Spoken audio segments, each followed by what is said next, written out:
하나님의 말씀 보시겠습니다. 하나님의 말씀은 사도행전 6장 8절에서 15절의 말씀입니다. 사도행전 6장 8절에서 15절의 말씀입니다. 제가 하나님의 말씀을 봉독합니다.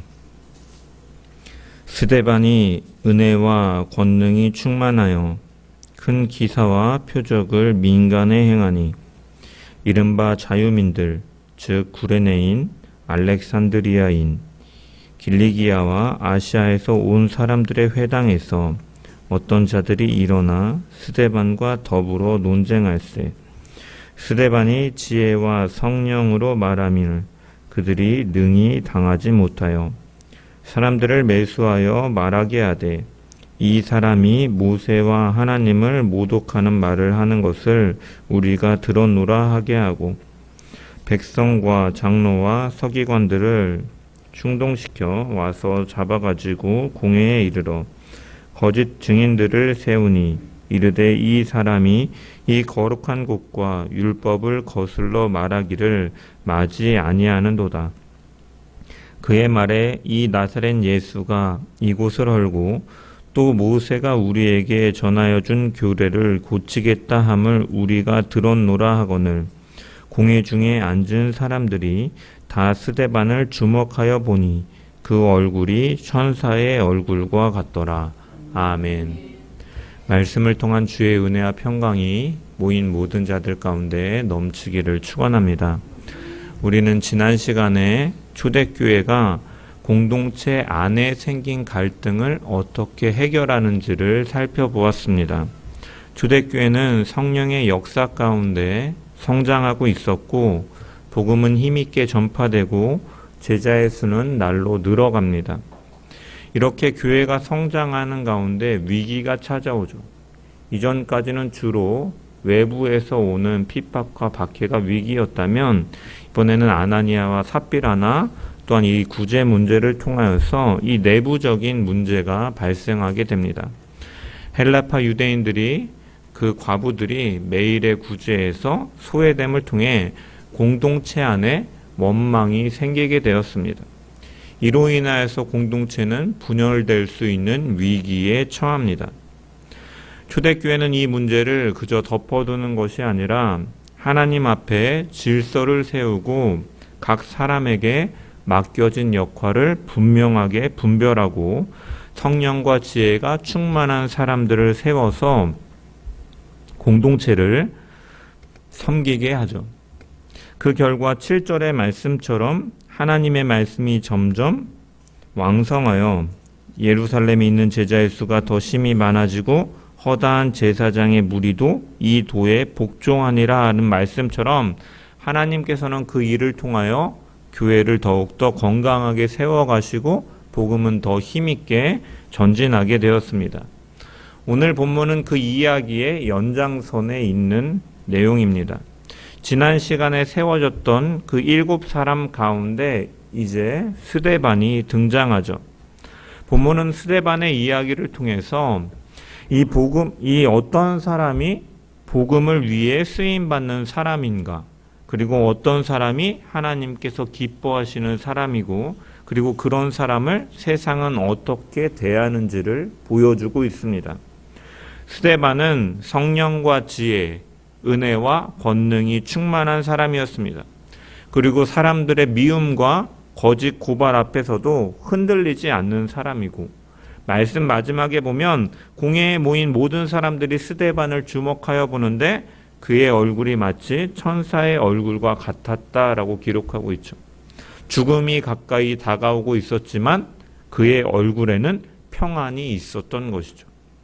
이처럼 오늘 말씀은 하나님과 동행하는 사람의 모습이 어떠한지를 우리에게 분명히 보여줍니다. 우리는 오늘 말씀을 통하여 세상이 무너뜨릴 수 없는 믿음의 사람으로 세워지기를 결단하고 하나님과 동행함으로 우리가 이 땅에서 천사의 얼굴과 같은 평안함과 담대함을 누리는 성도들이 되기를 주의 이름으로 간절히 축원합니다. 먼저 8절의 말씀을 다시 한번 읽어보겠습니다. 시작. 스데반이 은혜와 권능이 충만하여 큰 기사와 표적을 민간에 행하니. 여기 스데반이라는 이름은 지난주에 말씀드린 것처럼 이제 헬라식 이름이라고 말씀을 드렸고, 이 헬라어로 보면 스테파노스라는 단어인데 승리자의 면류관이라는 의미를 가지고 있습니다.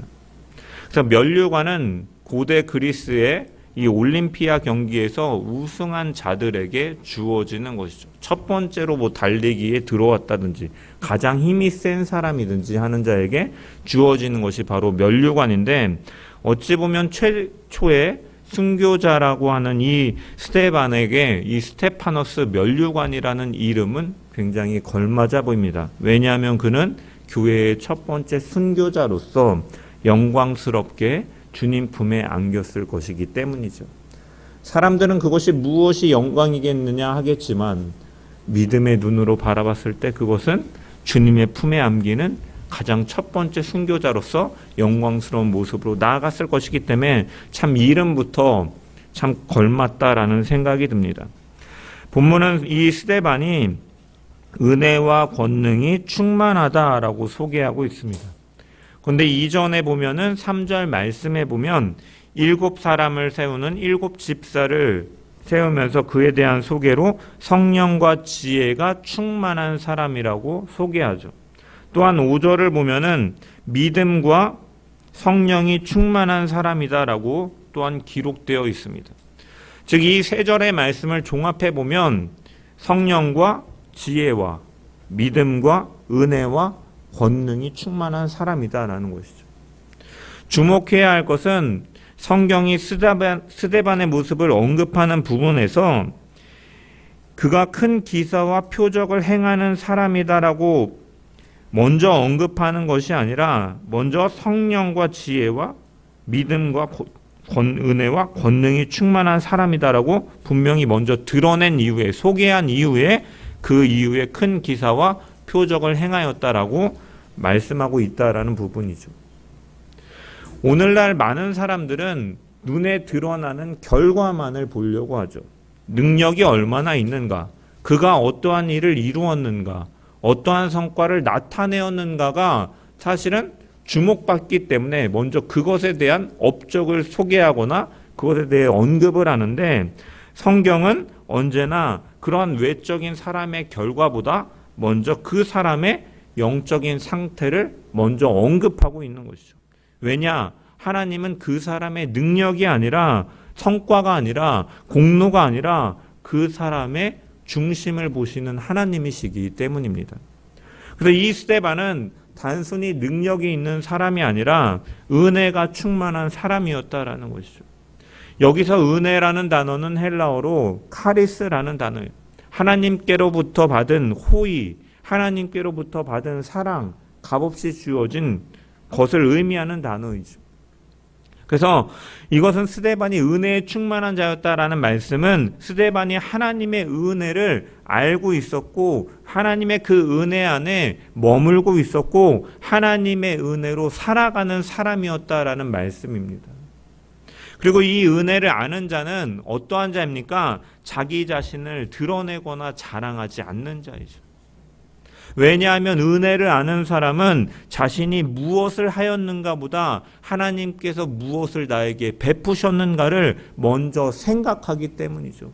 이전에 우리가 살펴보았던 바나바도 바울보다 자신을 드러내지 않고 바울이 오히려 그를 세워가는 모습 속에서 자신을 드러내지 않는 위로의 사람으로서 공동체를 세워갔던 것처럼 이 스데반 역시도 은혜가 충만하였다라는 것은 자신을 자랑하고 자신을 드러내는 사람이 아니라 하나님의 은혜를 기억하고 하나님께서 무엇을 베푸셨는가를 생각하기 때문에 그 은혜 앞에 항상 겸손하게 나아가는 자였음을 보여주는 것이죠.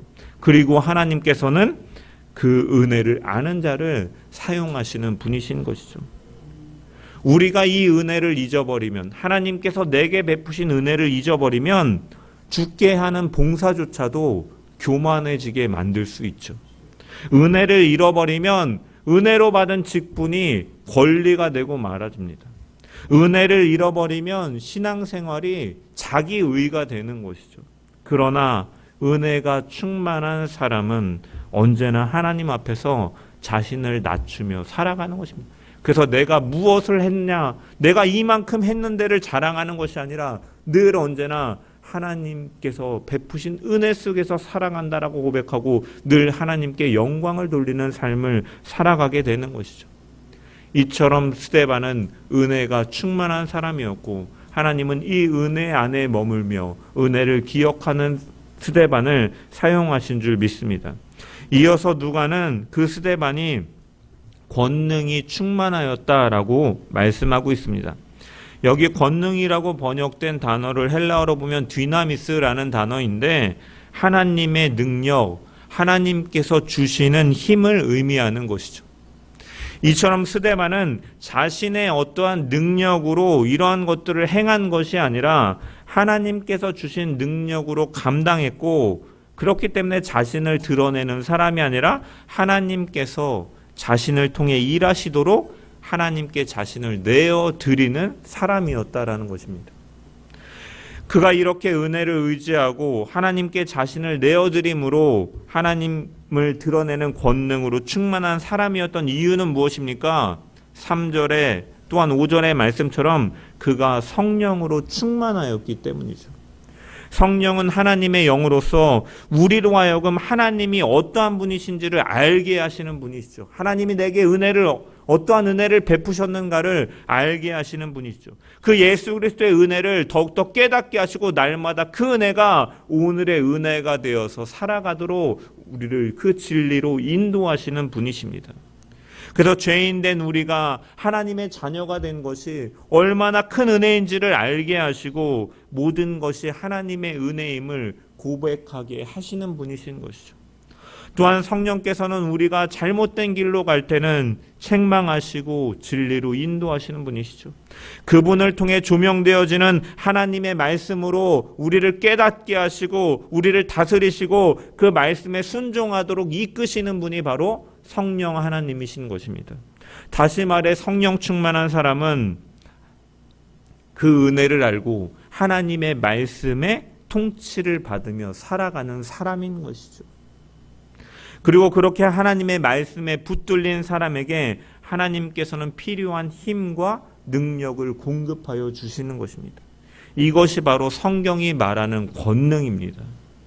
성령의 충만함 가운데 나타나는 권능은 말씀에 붙잡힌 바 되어 살아가는 삶이 바로 성령 충만한 삶이고, 그 말씀에 붙잡혀 살아가는 사람에게 때로 필요한 하나님께서 주시는 힘과 능력이 바로 성령 충만함 속에 나오는 권능인 것이죠. 그래서 성령 충만함 속에 이 권능으로 살아가는 것은 자신의 능력으로 살아가는 힘이 아니라 하나님께서 맡기신 일을 감당하도록 주시는 능력이다라는 것입니다. 그렇게 하나님의 영이신 성령으로 충만함은 하나님께 붙들린 상태, 하나님과의 영적 교제를 통하여 성령의 인도하심과 다스리심을 받고 삶 속의 열매를 맺어가는 사람입니다. 그러한 스데반이 9절부터 보면은 여러 사람들과 논쟁하기 시작합니다. 9절의 말씀을 보면 이른바 자유민들, 즉 구레네인, 알렉산드리아인, 길리기아와 아시아에서 온 사람들의 회당에서 어떤 자들이 일어나 스데반과 더불어 논쟁할세라고 기록되어 있습니다. 여기서 자유민이라고 붙은 이 유대인들은 구체적으로 누구를 가리키는가? 학자들에 의하면 이들은 주전 63년경에 이 로마 장군 폼페이우스에 의해서 로마의 포로로 끌려갔던 유대인들의 후손이라는 견해가 있죠. 그래서 개역개정 성경은 자유민이라고 이렇게 번역해 놓았는데, 이전에 사용하던 개역 한글에서는 이 리버디노라고 이렇게 기록되어 있습니다. 이 리버디노라는 말이 헬라어로 이 리버티논, 즉 이 리버티논의 발음을 이제 비슷하게 기록한 것이고, 그 의미는 무엇이냐? 바로 종에서 해방된 사람, 자유인이라는 뜻을 가지고 있기 때문에 이제 개역 개정에서는 이 자유민이라고 번역해 놓은 것이죠. 그래서 당시 예루살렘에는 이들이 모이는 회당이 여럿 있었다라고 합니다. 그래서 본문에 이들의 출신지로 언급되는 곳은 4군데인데, 첫 번째는 구레네, 지금 북아프리카, 지금의 리비아 지역입니다. 둘째는 알렉산드리아라고 되어 있는데 이 알렉산드리아는 알렉산더 대왕이 건설한 도시로 이집트 최대의 도시를 가리키죠.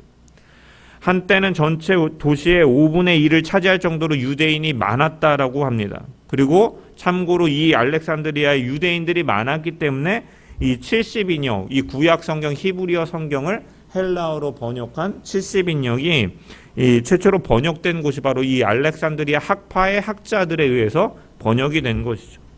그리고 세 번째로 길리기아는 소아시아, 터키 남부 지역을 가리키는 지명입니다. 그리고 이 참고로 바울의 고향이 바로 여기라고 말하고 있죠.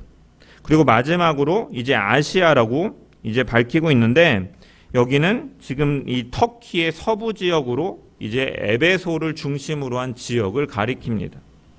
이 자유인들이 모여서 이 예배를 드리는 회당에 사람들이 왜 스데반과 논쟁을 하는가? 아마 스데반이 그곳에 가서 이 사람 역시도 디아스포라, 이 유대인 출신이고 헬라식 이름을 가졌기 때문에 아마 그들과 언어나 문화가 이제 좀 비슷한 부분이 있고 그래서 아마 그곳에 가서 복음을 증거하였기 때문으로 유추할 수가 있죠.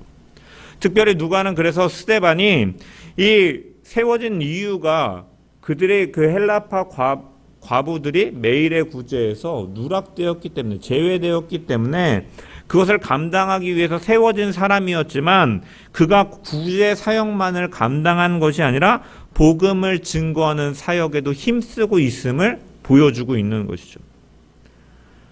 그래서 그는 맡겨진 이 구제의 사역을 충실히 감당하면서도 동시에 복음의 증인으로서 살아가고 있음을 성경은 분명히 보여주고 있습니다. 그리고 이 부분은 매우 중요한 사실이죠. 하나님께서 맡기신 사역은 서로 다를 수는 있지만 복음을 증거하는 사명은 모든 성도들에게 주어진 사명이다라는 것입니다. 스데반은 사도가 아니었습니다. 그러나 그는 자신이 있는 자리에서 예수 그리스도를 증거하는 사람이었음을 오늘 말씀은 분명히 보여줍니다.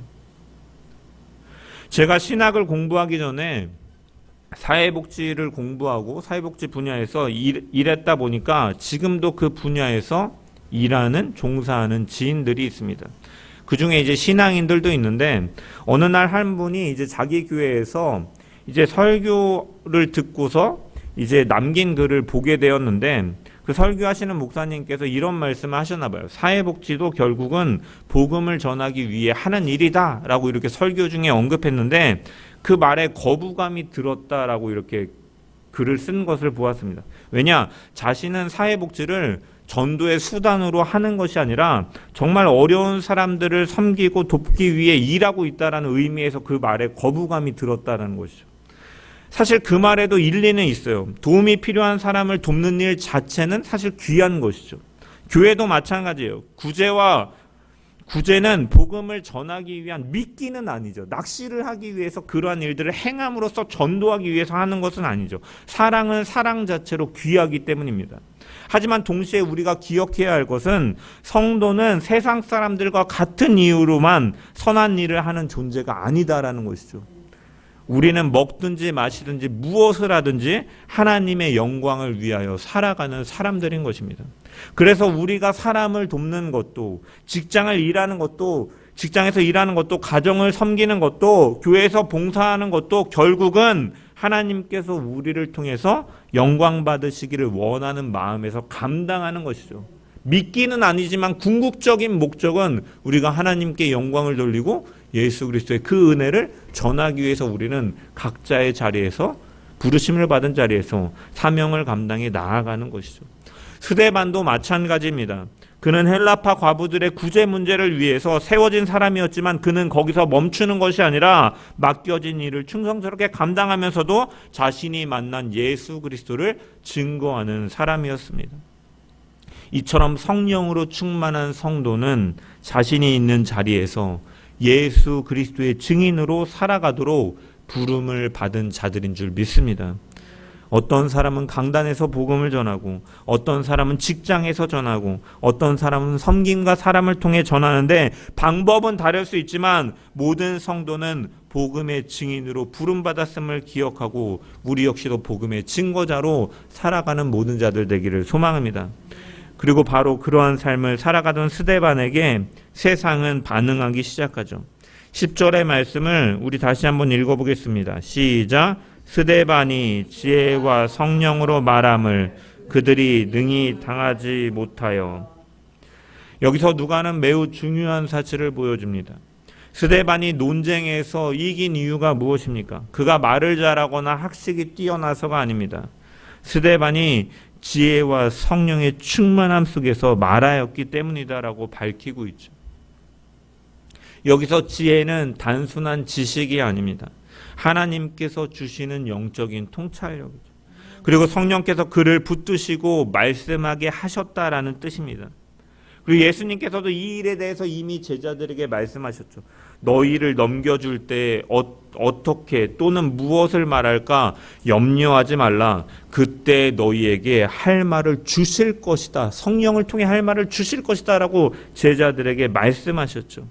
이처럼 성령께서는 그의 입술을 주장하시고 하나님의 지혜를 주시며 복음을 증언하게 하셨던 것입니다. 말씀을 깨닫게 하시고 말씀을 말하게 하시고 말씀을 담대하게 증거하게 하시는 것이죠. 그래서 스데반의 입에서 나오는 말은 단순한 인간의 논리가 아니라 하나님의 진리가 되었고 사람들은 그 진리를 감당할 수가 없었던 것입니다.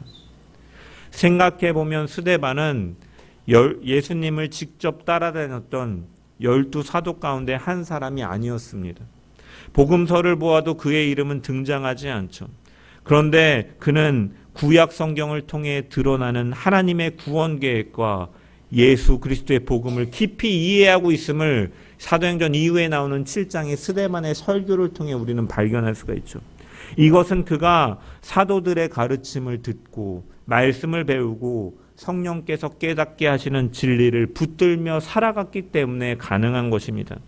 또한 우리가 여기서 배우는 것은 신앙은 단순히 교회를 오래 다녔다고 해서 자동으로 성숙해지는 것은 아니다라는 것이죠.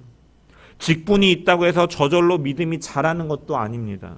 얼마나 오래 믿었느냐가 아니라 오늘 내가 얼마나 하나님의 말씀을 붙들고 그 말씀 가운데 살아가고 있느냐가 중요한 것입니다. 말씀을 가까이 하는 사람은 하나님을 더 깊이 알아가게 되는 것이죠. 왜냐? 하나님께서 자신을 계시하셨기 때문에 우리는 말씀을 통해 알아갈 수 있는 것이죠. 그리고 그 하나님을 알아갈수록 하나님을 경외하는 지혜가 생기고 지혜가 생길수록 믿음은 자라가는 것이죠. 그리고 믿음이 자랄수록 하나님의 은혜를 더 깊이 알게 되고 은혜를 알수록 하나님께 자신을 내어드리게 되는 것입니다. 성도 여러분, 은혜가 충만하고 성령으로 충만하고 하나님의 말씀으로 살아가는 사람을 하나님께서 기뻐하시고 하나님은 지금도 사용하시는 줄 믿습니다. 우리 세상의 빛 교회가 하나님 앞에서 은혜와 성령이 충만한 사람들로 세워져서 하나님이 기뻐하시고 하나님께서 지금도 오늘 이 시간에도 복음의 증거자로 사용하시는 교회요 성도 되시기를 주의 이름으로 간절히 축원합니다. 이렇게 성령과 말씀으로 충만한 사람이 하나님께서 기뻐하시지만 세상에서는 언제나 환영받는 것은 아니죠. 오히려 진리를 말하기 시작하면 세상은 불편해하기 시작합니다. 스데반도 마찬가지입니다. 11절의 말씀을 보면 사람들을 매수하여 말하게 하되 이 사람이 모세와 하나님을 모독하는 말을 하는 것을 우리가 들었노라라고 기록되어 있죠. 10절까지는 논쟁이었습니다. 그들은 스데반의 이 말을 이길 수가 없었죠. 그래서 10절에서 당하지 못하여 라는 말은 단순히 말싸움에서 졌다라는 것이 아니라 스데반이 전하는 복음의 진리를 무너뜨릴 수 없었다라는 의미입니다. 그러자 그들이 어떻게 합니까? 이제 다른 방법을 사용하게 되죠. 사람들을 매수하고 거짓 증인들을 세웁니다. 진리를 반박할 수가 없으니까 이제는 거짓된 말로 사람을 공격하는 것입니다. 그리고 이 모습은 우리에게 전혀 낯설지가 않죠. 우리가 이전에 사도행전 2장에 이전에 살펴보았던 마태복음을 통해서 우리는 이 모습을 충분히 보았습니다. 바로 예수님께서 재판받으실 때도 이러한 현상들이 나타나게 되었죠. 빛이신 예수님을 어둠 가운데 있는 세상은 거부하고 그 진리를 반박할 수 없기 때문에 이제는 거짓으로 그것을 무너뜨리려고 하는 것이죠. 거짓 증인들이 그래서 나오고 억지로 죄목을 만들고 사람들을 선동하였던 것입니다. 그리고 지금 스데반이 당하는 일은 바로 예수님께서 당하셨던 일을 따라가는 것이죠.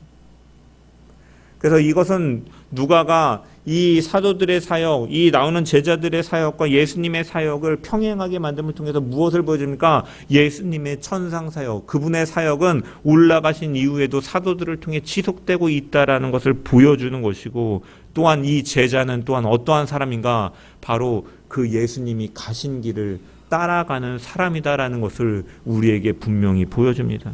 그들이 스데반을 고발한 내용이 무엇입니까? 11절을 보면 이 사람이 모세와 하나님을 모독하였도다.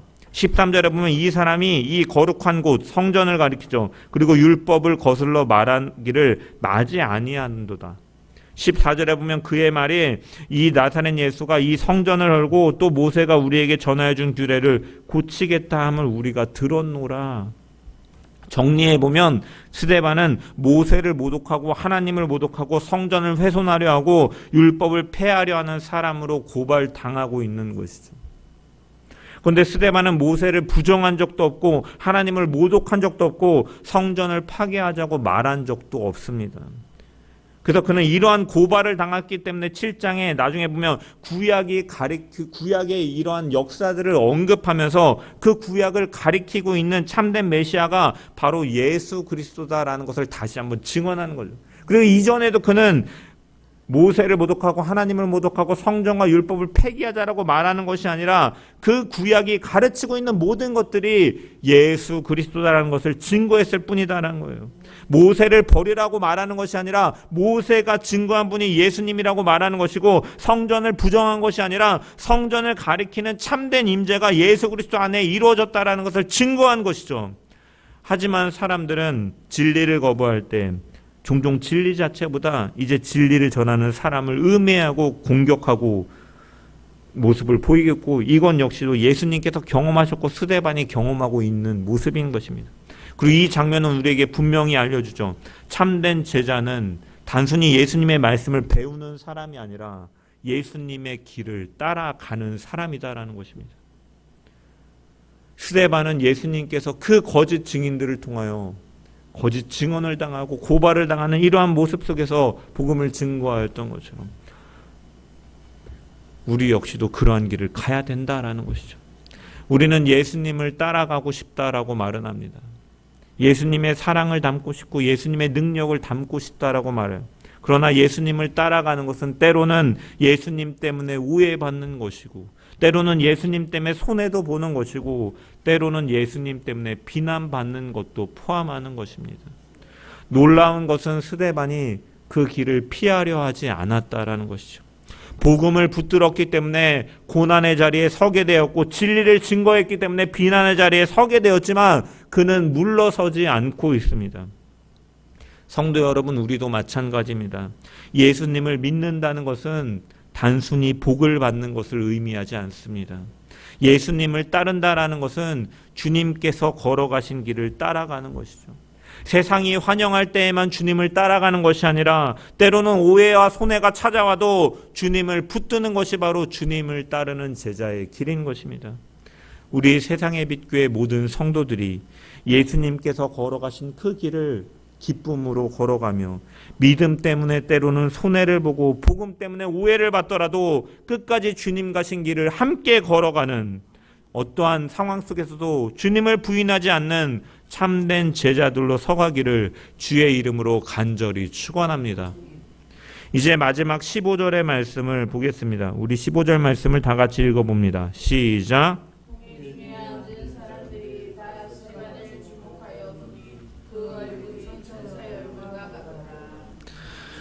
스데반은 거짓 증언과 모함으로 공의 앞에 서게 되었습니다. 거짓 증인들이 자신을 고발하고 있고 사람들은 자신을 죽이려고 하는 것이죠. 인간적으로 생각하면 두려운 마음이 들거나 혹은 억울함 때문에 분노가 치미는 상황이죠. 그런데 성경은 놀라운 사실을 우리에게 전해주고 있죠. 그 얼굴이 천사의 얼굴과 같더라라고 말씀합니다. 스데반의 얼굴이 천사의 얼굴과 같았다라고 말하고 있죠. 우리는 이 스데반의 얼굴이 천사의 얼굴과 같았다라는 의미를 잘 파악하기 위해서는 먼저 천사가 어떠한 존재인지를 생각해야 됩니다. 천사는 자기 자신만의 자기의 생각 속에서 독자적인 계획과 할 일을 찾고 행하는 존재가 아니죠. 천사는 늘 하나님과 대면하고 있고 오로지 하나님의 명령에 따라서 움직이는 존재들, 하나님의 보내심을 따라서 그 뜻을 전하는 자들, 하나님의 일을 집행하는 도구적 존재인 것입니다. 그러니까 천사의 얼굴과 같다라는 것은 우리가 흔히 성화에서 나오는 것처럼 하얗고 아기 같고 아름다운 얼굴이었다라는 의미만을 가리키는 것이 아니죠. 하나님이 무엇을 명령하셨든지 간에 행하겠다 하는 그런 엄숙한 의지가 담겨있는 결연한 표정의 얼굴이었음을 또한 의미할 수가 있는, 하나님을 의지하기 때문에 그의 가운데 평안함이 있었고, 또한 하나님을 대면하기 때문에 그의 얼굴에 광채가 있었고, 또한 하나님께서 말씀하신 것을 순종하겠다는 결연한 의지가 담겨있는 얼굴이었다라는 것입니다. 그래서 스데반이 천사의 얼굴과 같았다라는 것은 오로지 하나님의 사람으로서 하나님과 함께하며 하나님의 뜻만을 따르겠다는 사람으로 보였다는 의미인 것입니다. 또 그의 할 일과 그 일을 감당하기 위한 지혜와 능력을 오직 하나님께로부터 받아 행했을 뿐임을 말하고 있는 것이기도 합니다. 실제로 그는 사람들을 향해서 그리스도라고 전하는 예수가 참으로 영광 중에 하나님 우편에 서 계신 그의 아들이심을 보고 있었다라고 성경은 말씀하죠. 사도행전 7장 55절에서 56절 말씀을 보면은 스데반이 성령이 충만하여 하늘을 우러러 주목하여 하나님의 영광과 및 예수께서 하나님 우편에 서신 것을 보고 말하되, 보라 하늘이 열리고 인자가 하나님 우편에 서신 것을 보노라. 하나님과 그 예수 그리스도를 바라보았다라고 말씀하고 있죠. 사람들은 공회 앞에 서 있는 스데반을 바라보았지만 그 스데반은 공회가 아니라 하나님을 바라보고 있었던 것이죠. 사람들은 스데반의 생명을 뺏을 수 있다라고 생각했지만 스데반은 자신의 생명이 하나님의 손에 달려 있다라는 것을 알고 있었던 것입니다. 그래서 그의 얼굴에는 두려움이 아니라 평안이 있었고 분노가 아니라 담대함이 있었던 것입니다. 스데반의 천사와 같이 이 빛나는 얼굴은 우리는 이 대목에서 우리는 한 사람을 떠올리게 되죠. 바로 하나님을 대면하고 얼굴에 광채가 났던 모세가 떠오르게 됩니다. 출애굽기 34장에 보면은 모세가 시내산에서 하나님을 대면하고 내려왔을 때 그의 얼굴에 피부에 광채가 났다라고 기록되어 있죠. 모세는 하나님과 가까이 동행한 사람이었습니다. 누가는 그를 고소하는 사람들 가운데 열광적인 이 모세를 추종하는 이 사람들이 있었는데, 특히 사두개인들과 같은 사람들이 있었는데 오히려 그들은 모세를 언급하지만 실제로 이 모세를 따라서 그리스도를 바라보고 그 하나님과 동행하는 사람은 스데반이었다. 하나님께서는 스데반과 함께 하셨다라는 것을 증명하기 위해서 이러한 표현을 사용하고 있는 것이죠. 흥미로운 것은 스데반이 모세를 모독한다라고 고발하고 있다는 사실이죠. 그러나 정작 모세를 가장 닮아 있는 사람이 누구입니까? 거짓으로 고발하는 사람들이 아니라 하나님과 동행하며 하나님의 영광을 나타내고 있는 스데반이었다라는 것이죠. 모세를 입으로 말하는 사람들은 많이 있었지만 정작 모세처럼 하나님과 동행하는 사람들은 많지 않았다. 오히려 스데반이 그리스도를 통하여 그 하나님을 바라보고 하나님을 대면하고 하나님과 가까이 하고 하나님의 뜻은 따르는 자였다라고 말씀은 분명히 보여주고 있죠. 오늘날에도 마찬가지입니다. 신앙은 말로만 드러나는 것이 아니에요. 얼마나 많은 성경을 알고 있느냐, 성경 구절을 알고 있느냐, 많은 지식을 가지고 있느냐로 드러나지 않습니다. 얼마나 교회를 오래 다녔느냐로 증명되지 않습니다. 직분이 무엇이냐로 결정되지 않습니다. 하나님과 동행하며 하나님을 대면하고 그분 앞에 겸손히 은혜를 붙들고 나아가며 그분의 뜻으로 살아가는 사람이 하나님 앞에 참된 성도임을 우리는 분명히 기억해야 됩니다. 그리고 그 하나님과 동행하는 사람은 상황이 어려워도 무너지지 않습니다. 사람들이 인정하지 않아도 흔들리지 않습니다. 왜냐? 사람에게 순종하는 것보다 하나님께 순종하는 것이 마땅하느라 사도들이 말한 것처럼 사람보다 하나님을 더 크게 바라보기 때문인 것이죠. 그러한 믿음이 있었기 때문에 스데반의 얼굴은 천사의 얼굴과 같았던 것입니다. 사실 사도행전은 스데반뿐만이 아니라 계속해서 이러한 모습을 우리에게 전하여 줍니다. 교회는 핍박을 받고 사도들은 감옥에 갇히고 위협을 받지만 무너지지 않는다라는 것이죠. 왜냐? 사람을 바라보지 않고 하나님을 바라보며 나아갔기 때문입니다. 오늘 우리도 마찬가지죠. 우리의 삶에도 억울한 일이 있고 두려운 일이 있고 앞이 보이지 않는 순간이 찾아올 수가 있습니다. 하지만 하나님과 동행하는 사람은 그 상황으로 인하여 무너지거나 흔들리지 않고 그 하나님이 함께 하신다는 사실 속에서 담대하게 걸어갈 수 있는 줄 믿습니다. 그러므로 우리가 구해야 할 것은 하나님과 동행하는 삶인 것이에요. 이 천사의 얼굴 자체가 아니라 그 천사의 얼굴로 나타나는 그 원인, 그 이유, 하나님과 동행하기 때문이라는 사실을 우리가 구해야 되는 것이죠. 성령 충만한 가운데 말씀을 붙들고 살아가는 삶, 하나님과 동행하는 삶, 그럴 때 우리는 세상이 이해할 수 없는 평안과 담대함으로 살아갈 수 있는 줄 믿습니다. 우리 세상의 빛 교회 모든 성도들이 사람의 시선보다 하나님을 바라보며 살아가는 교회요 성도 되기를, 또한 어떠한 상황 속에서도 하나님과 동행하며 그분께 영광을 돌리는 교회요 성도 되기를 주의 이름으로 간절히 축원합니다. 말씀을 마무리합니다. 우리는 스데반의 모습을 통해서 하나님께서 기뻐하시고 하나님께서 사용하시는 사람이 어떠한 모습인지를 살펴보았습니다. 스데반은 은혜와 권능이 충만한 사람이었습니다. 그는 자신의 능력을 의지하지 않고 하나님의 은혜 안에 머물며 성령의 인도하심을 따라 살아간 자입니다. 그래서 하나님은 그를 통해서 일하셨고 복음을 증거하게 하셨습니다. 또한 스데반은 예수님께서 가신 길을 따라간 사람이었습니다.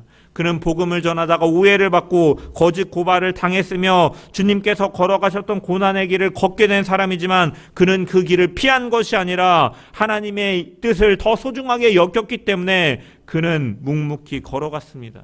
마지막으로 그는 하나님과 동행한 사람이었습니다. 사람들은 공회 앞에 서 있는 스데반을 보았지만 스데반은 그 공회 사람들을 넘어서 하늘에 계신 하나님과 그 그리스도를 바라보았습니다.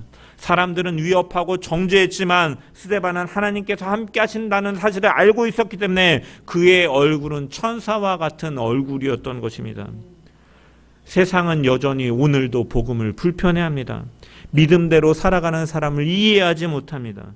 때로는 믿음 때문에 손해를 보고 오해를 받고 외로운 길을 걷게 될 수가 있습니다. 하지만 하나님과 동행하는 사람은 절대 무너지지 않는 줄 믿습니다. 사람의 시선이 아니라 하나님의 시선을 바라보고 눈앞의 상황보다 하나님의 약속을 붙들기 때문인 줄 믿습니다.